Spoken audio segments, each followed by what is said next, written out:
Hey guys, it's Danny. Today we have another ID video. This is a beautiful Cattleya orchid opened this month, and furthermore it is the very first species, Cattleya species, that I get to see in person. Up until now I only had blooms from the hybrids, whether they were simpler hybrids or no ID commercial hybrids, but a proper species I've never seen before, and this is the first one. So here we have the Cattleya intermedia variety aquinii. This is a pretty popular, or actually famous, Cattleya species. The variety name aquinii actually means it is peloric, and it's pretty easy to see. If we take a look at the flower, we can see, well, let's straighten it up a little bit. We can see that the petals resemble the lip quite a lot. There is also an intermedia that is not peloric, and there are other varieties actually of the intermedia. Now, some of them are natural, or at least this is what articles suggest, in the sense that this peloria developed naturally. Other varieties might have been obtained in cultivation, whether through seed propagation or actually cloning. Peloria generally is a result of cloning or over-cloning. But it's not the only way it can happen. So at least some articles suggest that the variety is natural. Now, I think you've already noticed this is not a small flowered Cattleya. It is quite big. Now, it's not as big as other Cattleyas, obviously, especially the fluffy flowered Cattleyas, but it's not tiny either. In the back we have the sepals, which are not white. They're actually very pale and quite beautiful pink. I at least find it beautiful. While the petals and the lip are pure white. It has a very nice contrast between all of these colors, and I'll scoot you in closer so we can have a better look. But before we go ahead and do that, my orchid, which by the way I purchased last year in summer from Cattleya 2 from eBay, seems to have a slight mutation on this other flower. You can see that the petals are not opening up correctly. Well, I'm not necessarily surprised because, as I told you, this is a peloria trait. Now, if you want to learn more about peloria, you can check a link down below. I have a video on this subject. Not only Cattleyas can be peloric, other orchids as well, especially the Phalaenopsis, and in some cases, quite beautiful patterns can be obtained. But one of the drawbacks, since this type of peloria implies the petals trying to take the shape of the lip, can lead to the petals not opening fully. Since the lip is slanted towards the front, the petals on this flower tend to do that as well. Now, I don't believe this is a permanent peloria because I have a perfectly fine looking flower here, but it happens. If you remember in that video, I told you that peloria is not necessarily a stable gene. Some orchids can display peloria on some flowers and in some flowers not. Also, it can be displayed in certain blooming seasons, while in others not. Depends on external factors sometimes. It's a very unstable gene, so I do believe that my orchid is simply displaying this trait of peloria more pronounced on this flower than this other flower. But that's okay, I still like the display, and I'm looking forward for next year's when the show should be better. This orchid can produce multiple flowers, not only two, but for now we're just gonna have to do with two. Okay, so now let's take a closer look at the flowers. Okay, so one of the traits that I find striking with the flower is the difference in texture. Now, looking at the sepals in the back, you can see they're very glossy, very waxy, but the petals themselves are absolutely not. They are the standard, let's say, fluffy flowered Cattleya type of petals. They're not glossy, they're quite flimsy, unlike the sepals in the back, which are sturdier and waxier. So when you look at it, you don't see this difference in texture right away, but if you get closer, there is quite the big surprise. And I'm not entirely sure how it appears on this camera, but the fact that the sepals have a different color, in person, it is such a charming flower, I have to say. Now, the lip again is not waxy, but the column inside is slightly waxy.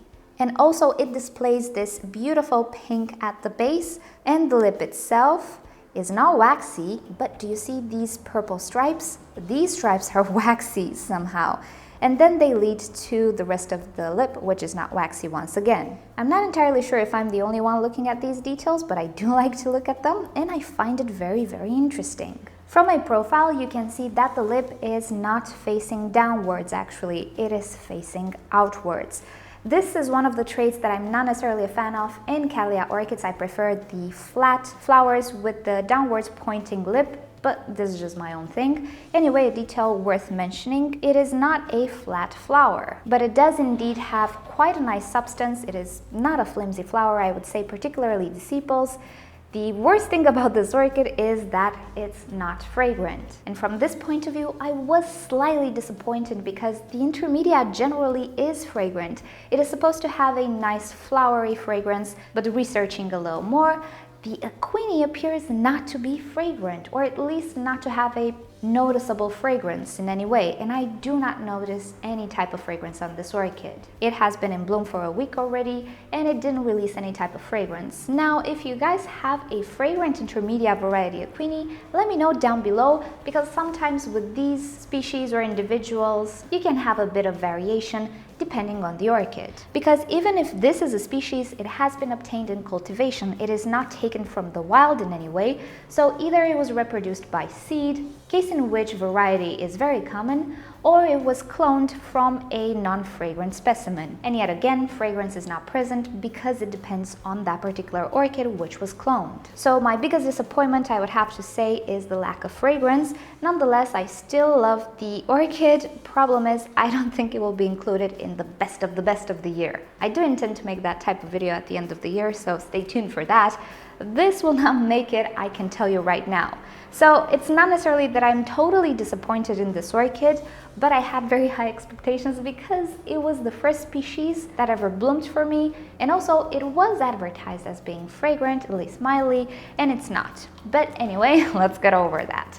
So the orchid, as you can see, is not a tiny orchid, but it's not a big orchid either, because the leaves are not very broad, they're not very long, they're quite compact, and the canes are slender. It is, however, a tall orchid, and it can get taller than that. It is a bifoliate Cattleya, as you can see, and it produces a tiny little sheath from which a flower stem arises, and in pictures I've even seen it produce 5 flowers, so that indeed is quite the better show. The good thing about these types of Cattleyas is that you can actually arrange the canes when they're mature as well. The canes are rigid, but you can move them around slightly. If one of the canes starts to grow in one direction, when it's completely mature, you can actually bring it closer to the orchid. It's easy to make this orchid compact, so it does kind of save up some space if you have space on height. Care-wise, I don't find it anyhow different than other Cattleya orchids. If you can grow Cattleya hybrids, well, you should be able to grow this species as well. It doesn't appear to have any sort of particularities. For me, it grew non-stop. Each cane is produced in about 1 year, and for me, it only produced 1 cane per year, of course, per direction of growth, so I wouldn't say it's a fast grower like some hybrids. It's a pretty standard type of growth for a Cattleya orchid. The pseudobulb that is in bloom right now is not as tall as the other ones because it's the first and only pseudobulb it created in my care after I ordered it and I repotted it and so on, and I messed up the root system a little bit.